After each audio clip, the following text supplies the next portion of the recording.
From Hollywood, it's time now for... Johnny Dollar. This is Susan Gramley, Mr. Dollar. Oh, yes. How are you, Mr. Wilson? Mr. Wilt, there's somebody there with you. Yes, that's entirely correct. Well, just listen then. It's all fixed, Mr. Dollar. Grandmother's expecting you. She'll be alone for the next few hours, so come on out to the ranch. You're certain of that statement, I suppose? Yes, of course. Uncle Walter went into Vegas, and Aunt Hilda's gone somewhere, Yes, too. I'm quite aware of that. You mean she's there? With you? That's right. Oh, Mr. Dollar, you men are all alike, aren't you? That's quite a remark for a person your age, Mr. Wilson. Oh, I'm quite mature for 16. Has she made her pitch yet? I think we'd better postpone this discussion until the next time we meet. Well, she always does, you know. She's a regular vampire. I figure Uncle Walter's going to kill her someday. Not that Mr. he's Wilson. any- Yes, sir. Goodbye.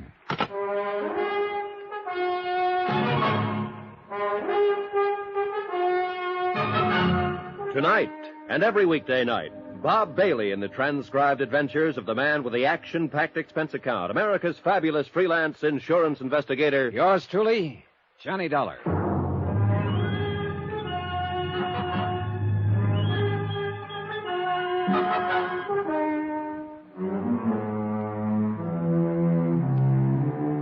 From Special Investigator Johnny Dollar, location Las Vegas, Nevada, to the Home Office, Amercon Northern Trust Company, Hartford, Connecticut. Assignment, the matter of reasonable doubt. Expense account continued. Item 9, a $50. Tip to the hotel bell captain to call a taxi for Hilda Gramley and to wave goodbye to her as she drove away. I do not include the 6 brandies she guzzled. Those are on me. Of course, she had knocked on my door uninvited, so that made it her party. But still, it was my room, so that made her my guest, so... forget it. The whole thing left me too confused to itemize it. She'd obviously come on a fishing expedition. The fish, information. Bait, the usual, but nicely designed.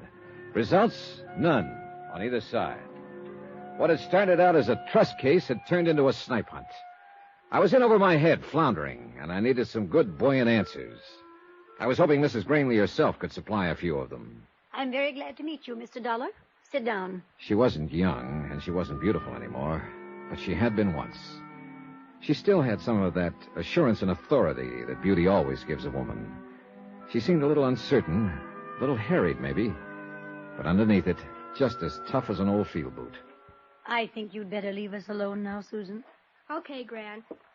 If she starts using her brass knucks, give a whistle, Mr. Dollar. I'll rush in and save you. Thanks, I'll remember.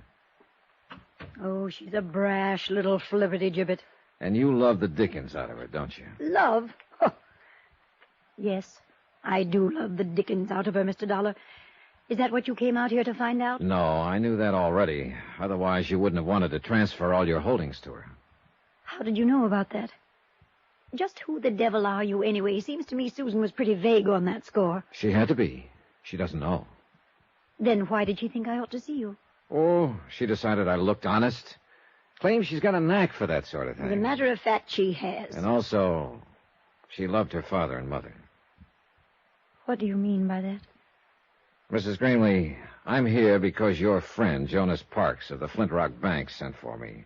What? I'm a special investigator for the Amercon Northern Trust Company of Hartford, Connecticut. Why, Jonas didn't say anything to me. He hasn't had a chance. He intended to when he was here this afternoon, but you were too ill to see him. Ill? I didn't even know he was here. Your nephew and his wife did. He talked to them. Tell me, Mr. Dollar, just why did Jonas send for you? Because he thought you might be losing your mind. Oh, he did he? Huh. Are you? Well, if you thought so, you wouldn't have said it so bluntly. Right. I don't think so. Well, what made Jonas think it? You asked him to set up an insurance trust for the benefit of your granddaughter, Susan. Apparently, the intent was to convey your entire estate to her over a period of 2 to 3 years. What's so crazy about that? Nothing at all, so far as that part of it was concerned. But it didn't stop there. After he got the proceedings started, you turned skittish on him, started to flutter. Well, Jonas is a fool. He is not a fool, and you know it. He's been your friend for 20 years. He's completely trustworthy, conscientious, and he has your best interests at heart. Huh. How much is he paying you to say things like that? Nobody is paying me but the Amercon Trust Company. And furthermore, you know it. All you're doing is trying to dodge the issue. Young man, I'm not accustomed to being talked to this way. Then you can look at it as a refreshingly novel experience. You sound like Susan. And an experience you don't entirely dislike. Presumptuous whelp. Maybe. Are you married, Mr. Dollar? No. What a pity I'm not 30 years younger. What a pity I'm not 30 years older. Oh, thank you, sir. And now let's stop scratching each other's backs and get to the point. All right. Jonas is a fine man. No doubt he did have reason to get upset. These past months have been... Well, I suppose I haven't seemed like myself at all. Why is that? Oh, you're like a bulldog with a bone, Mr. Dollar. Careful how you talk about your might-have-been lover. What has been wrong these past months? Maybe I am losing my mind. Because actually, nothing has been wrong. I don't agree. I think something is wrong right now. Then why don't you tell me about it? All right, I will. Apparently I'll have to if we ever expect to get anywhere. All right, some months ago you stopped going into town, stopped having visitors. Then you decided to get rid of your estate, turn it over to Susan. When your nephew, Walter, heard about it, he implied to Jonas Parks that you were losing your mind. Then you yourself started to back down on the idea. Why? Was Walter putting pressure on you? Not exactly. What were you scared of, Mrs. Gramley? It's got something to do with Walter and Hilda, right? Sit down. Almost a year ago, I discovered that the two of them were stealing me blind. Tampering with the ranch accounts, forging signatures, all sorts of ways. Why didn't you take it to Jonas or to the police? Because I didn't believe it at first. By the time I was absolutely sure, they'd cut the ground out from under me. So you tried to convey the property to Susan secretly? Yes, until Walter learned what I was doing. Who's the push in that pair? Who's got the brains? Why, she has. Walter doesn't even have the gumption to get in out of the rain on his own. Uh-huh. Then she must have been the one who planned the auto accident. And he went along with it, of course. What auto accident? 3 years ago, when your son and his wife were killed on the road to... Oh, I'm sorry, Mrs. Gramley. I supposed you'd already guessed it. Guessed? What? That it was probably murder. An old lady, tired and lost, seeing herself surrounded by enemies, living in fear. But she at least knew one thing, that she wasn't alone now, that somebody else believed her and was on her side. Don't worry about her, Mr. Dollar. She'll be all right. Well, she had quite a shock, Susan. She had to know sometime. Oh, it's not a matter of no, exactly. It's only suspicion. All right, you go to your church and I'll go to mine. But I know Walter and Hilda murdered my parents. And I think you know it, too. Well, call it a real strong suspicion, then. So what are you going to do about it? What do you suggest I do about it? Advise my elders? I'm only a helpless young female. You're about as helpless as a mongoose with a cobra. Flattery? No, just a statement of fact. Say, look, what do you think they've been doing with the money they've cheated your grandmother out of? Oh, that's easy. Uncle Walter gambles. And gambles and gambles. And loses and loses? Uh-huh.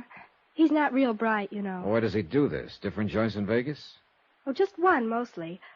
A club called the Lead Balloon, and the name figures. Any special reason he hits that particular club? I think it's the only one that'll take his IOUs. The owner came out here to collect a couple of times. Happen to know his name? Sure, I got big ears. His name is Deuce McCoy. Deuce McCoy, the Lead Balloon. And the rest of the dough, Hilda. She's what's known as a luxury dame, Mr. Dollar. Yeah, so I gathered. I'll bet you gathered. Oh, relax, will you? I'll send you out of the room. Yes, sir. Does she run around with other men? Oh, Mr. Dollar. All right, then. Do you happen to know any of them? Nope. I've managed not to, but it hasn't been easy. One or two, or does she play the field? I wouldn't know. But she's always getting gifts from somebody. Oh, she's a real cool operator.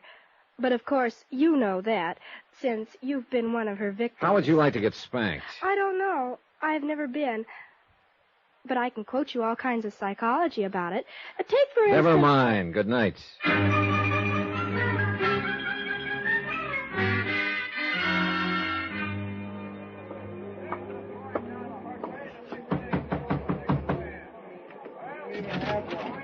Yeah? Your name McCoy? Deuce McCoy? Yeah, that's right. Johnny Dollar. I'd like to talk to you about a mutual acquaintance. What mutual acquaintance? Walter Grimley. He's across the room there at the moment, bucking one of your craft tables. Come on in, Dollar. Thanks. All right. Now, what about Gramley? How much is he into you? Nobody gets into me. You've been taking his IOUs, haven't you? He buys them off. Holding any now? Look, what's the pitch? On what racket are you in? Insurance. What's that got to do with Gramley? I don't think he's a very good risk. Mm-hmm. Meaning? He's probably going to be doing time for embezzlement before long. So why are you telling me about this?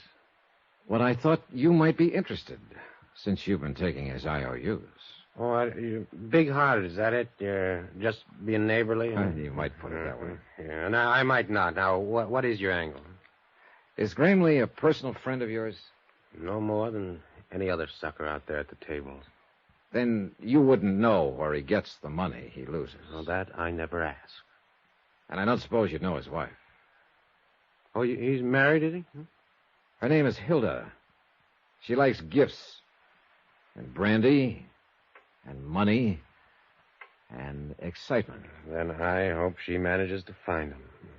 Whoever she is. Oh, she does, one way or another. Well, we all got our problems, Dollar. Yeah, but some of us more than the others, right, McCoy? You through speaking your piece now, huh? Not another word to say. Well, then I don't want to rush you, but... Hey, that's a nice cigarette case. Platinum, isn't it? Well, I wouldn't know. It's not yours? Somebody left it at the table. Somebody, huh? Then you don't know who it belongs to. If I did, I'd give it back. Then I'll save you some trouble, Mr. McCoy. I do know who it belongs to. What makes you think so? Because I saw it earlier today. It belongs to Hilda Grimley.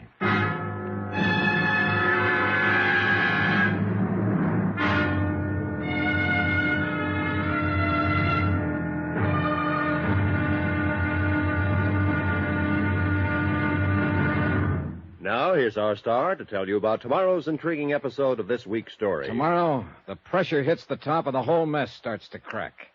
Join us, won't you? Yours truly, Johnny Dollar.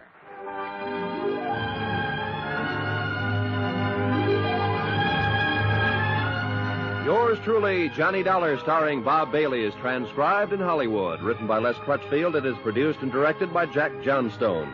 Be sure to join us tomorrow night, same time and station, for the next exciting episode of Yours truly, Johnny Dollar. Roy Rowan speaking.